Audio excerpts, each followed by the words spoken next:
మన జలవనరుల శాఖ మార్చులు స్థానిక శాసనసభ్యులు డాక్టర్ నిమ్మల రమానాయుడు గారు ఈ ప్రభుత్వ ఆసుపత్రుల్లో అనారోగ్యంతో వచ్చేవారు కానీ వారి అనుచరులకు కానీ ఆకలికి అలమటించకుండా ఉండాలనే సంకల్పంతో ఈ మొబైల్ వాహనం ద్వారాగా అన్నా క్యాంటీన్ నిర్వహణ ఈ రోజుకి 1722వ రోజుకి చేరుకుంది. ఈ 1722 రోజులు కూడా నిర్విఘ్నంగా నిరాఘాటంగా ఈ పేదల ఆకలి తీరడానికి ప్రధాన కారణం దాతల సంపూర్ణ సహాయ సహకారాలు.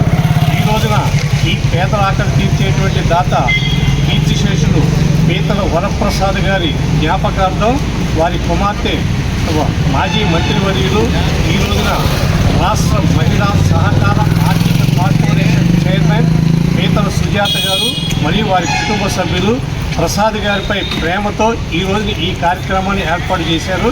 అలాగే పీతల వరప్రసాద్ గారు బాధ్య గారికి ఆత్మకు శాంతి చేకూరాలని, అలాగే సుజాత గారి కుటుంబానికి అష్టైశ్వర్యాలు కలిగి ఇటువంటి పేదల సేవ చేసేటువంటి కార్పొరేషన్ జీవితాంతం దిగ్విజయంగా నిర్వహించేటువంటి ఆశీస్సులు ఆ భగవంతుడు అందించాలని మనసావాచ కోరుకుంటూ ఈ కార్యక్రమాన్ని ప్రారంభించవలసిందిగా మా నాయకులు కోరుతున్నాం.